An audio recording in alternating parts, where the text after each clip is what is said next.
Sementara itu, Saudara, Badan Pusat Statistik melibatkan mitra statistik di daerah untuk mempercepat proses verifikasi lapangan terhadap lebih dari 11 juta peserta penerima bantuan iuran jaminan kesehatan nasional yang berstatus dinonaktifkan. Lalu bagaimana sinkronisasi antara data kemiskinan BPS dengan PBI BPJS Kesehatan?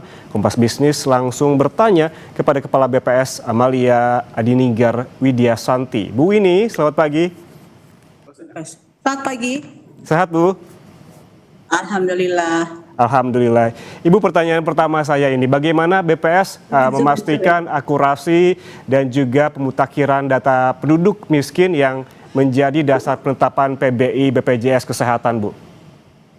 Iya, jadi tentunya sesuai dengan hasil rapat koordinasi antar kementerian, baik dengan Menko PM maupun dengan Pak Menteri Sosial. Jadi kami memang ditugaskan untuk melakukan ground check terhadap peserta PBI yang sempat dinonaktifkan.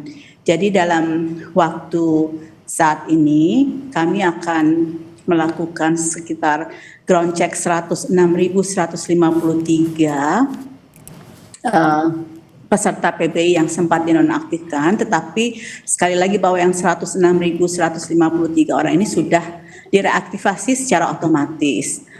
Kemudian proses ground check ini tentunya akan kami selesaikan sekitar dalam waktu 3 minggu, sehingga nanti di minggu kedua bulan Maret ini akan selesai. Dan BPS tentunya sekali lagi kita berperan untuk terus menyediakan data-data statistik yang berkualitas yang sehingga bisa meningkatkan ketajaman ataupun keakuratan dari kebijakan-kebijakan yang dilakukan oleh pemerintah. Dan BPS tentunya tidak menetapkan penerima PBI. BPS kan lembaga yang menentukan kebijakan penerima dari PBI. BPS adalah lembaga yang tugasnya menyediakan data statistik resmi yang dimanfaatkan untuk kebijakan-kebijakan yang akan dilakukan oleh kementerian lain. Oke, Bu Winnie, tadi disebutkan oleh Bu Winnie ini terkait juga menjamin keakuratan data begitu. Ini secara teknis komunikasi dengan mitra statistik daerah itu seperti apa, Bu? Iya, jadi tentunya BPS adalah lembaga statistik resmi negara yang memiliki kantor di seluruh Indonesia. Kami ada kantor di 34 provinsi yang mengcover 38 provinsi se-Indonesia, dan kami juga ada kantor BPS di kabupaten kota yang berada di sekitar 502 kabupaten kota.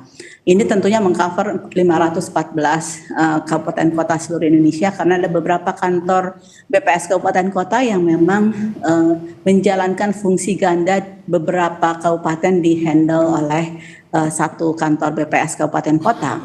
Nah, tentunya BPS-BPS yang di daerah ini selalu mengikuti instruksi yang kami tetapkan di pusat.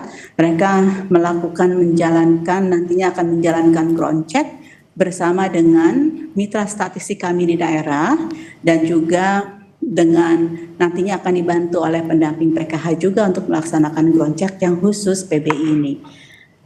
Oke, berarti banyak sekali tahapannya agar memang akurasi data tetap terjaga begitu ya, Bu ya.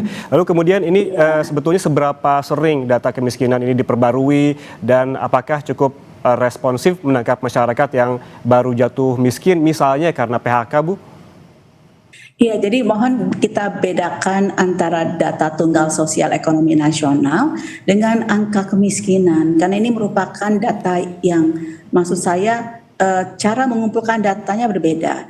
Kalau data tunggal sosial ekonomi nasional ini adalah database yang isinya betul-betul individu yang memiliki NIK seluruh Indonesia, sehingga detesan ini jumlahnya ada 289 juta berdasarkan versi yang terbaru di bulan Januari 2026. Dan di dalam data tunggal sosial ekonomi nasional ini sifatnya adalah database masyarakat Indonesia dengan NIK tunggal dan juga kartu keluarga tunggal.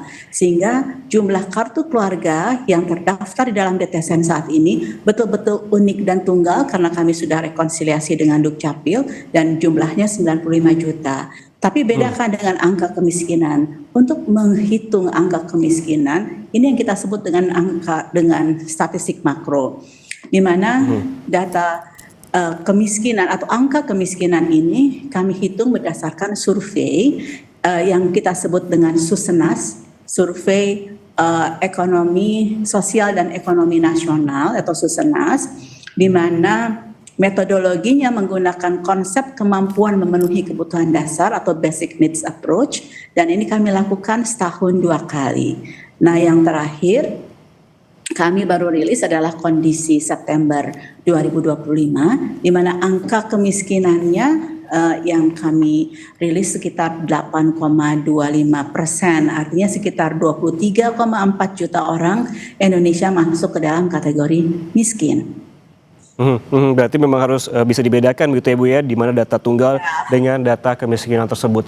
Lalu kemudian Bu, banyak kan keluhan warga miskin yang tercabut dari PBI. Dari sisi data, apa sih penyebab paling umum exclusion error ini? Ya, tentunya untuk mengurangi inclusion ataupun exclusion error, kami akan melakukan ground check tidak hanya 106.153 yang peserta PBI yang sempat dinonaktifkan dan itu disebut sebagai penderita penyakit katastrofik. Tetapi kami juga langsung akan melakukan ground check terhadap sekitar 11 juta orang yang sempat dinonaktifkan PBI-nya. Sehingga dengan demikian nanti datanya akan semakin lebih akurat. Nah, tentunya bagaimana penyebab dari inclusion? Apa yang disebut dengan tadi yang ditanyakan oleh Mas Yan ya, inclusion error. Inclusion error itu adalah orang yang seharusnya tidak berhak, tetapi malah ikut menerima. Sementara exclusion error adalah orang yang seharusnya berhak, tetapi tidak menerima. Nah, jadi tentunya dengan data yang semakin akurat, ini akan meminimalkan inclusion dan exclusion error. Dan kami sudah hitungannya juga Mas Yan, bahwa semakin kita sering melakukan ground check, inclusion error dan exclusion errornya ini akan semakin kecil. Oke. Bu, ini kalau kita perjelas begitu terkait dengan penyebab paling umumnya, apakah beda penyebab paling umum dari exclusion error ini dengan inclusion error tadi, Bu? Penyebabnya ya salah satunya adalah pertama karena memang mungkin ada dinamika di dalam ekonomi rumah tangga.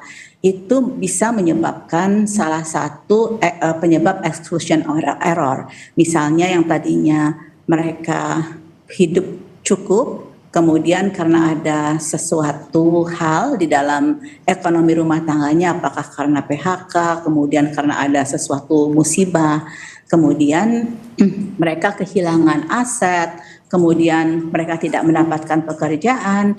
Nah, itu tiba-tiba mereka bisa masuk kepada kelompok yang kita sebut dengan kelompok yang dengan tingkat kesejahteraan rendah. Nah, ini yang mungkin tadinya dia mampu, sekarang menjadi tidak mampu karena ada musibah, itu ada kemungkinan exclusion error.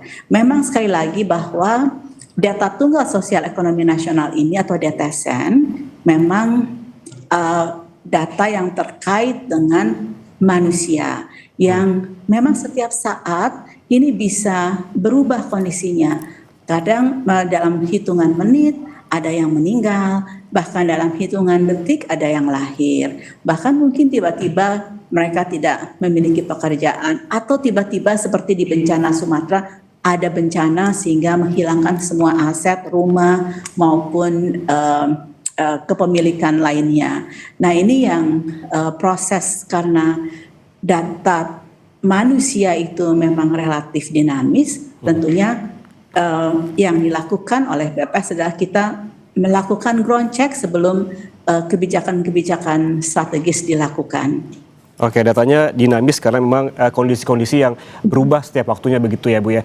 Kemudian Betul. juga ada pertanyaan yang mendasar yang bisa juga dijelaskan dan ingin diketahui oleh masyarakat. Apakah perbedaan data antara pusat dan juga daerah masih sering terjadi, Bu? Lalu bagaimana mekanisme sinkronisasinya? Tentunya karena BPS ini adalah lembaga vertikal, kalau data yang dikeluarkan oleh BPS secara official, kami pastikan ini datanya konsisten karena kami sudah rekonsiliasi antara BPS pusat dengan daerah. Kemungkinan data yang berbeda adalah kalau data tersebut dihasilkan oleh lembaga-lembaga lain atau dinas-dinas di daerah, kita kan tentunya ini harus kita double check dulu ya, sumber datanya dari mana. Kalau sumber datanya memang itu statistik resmi yang dihasilkan oleh BPS, ini kami pastikan koheren datanya, baik di pusat maupun disagregasi terhadap daerah. Oke, baik. Apabila ada perbedaan, ini bisa jadi begitu dihasilkan oleh lembaga lain dan memang BPS juga melakukan double check agar datanya semakin akurat. Demikian ya, Bu. Terima kasih Kepala BPS Amalia Dininggar Widiasanti atas waktunya bersama kami di Kompas Bisnis. Sehat selalu, Bu. Sehat, terima kasih Mas Yan, terima kasih. Saudara, jangan kemana-mana.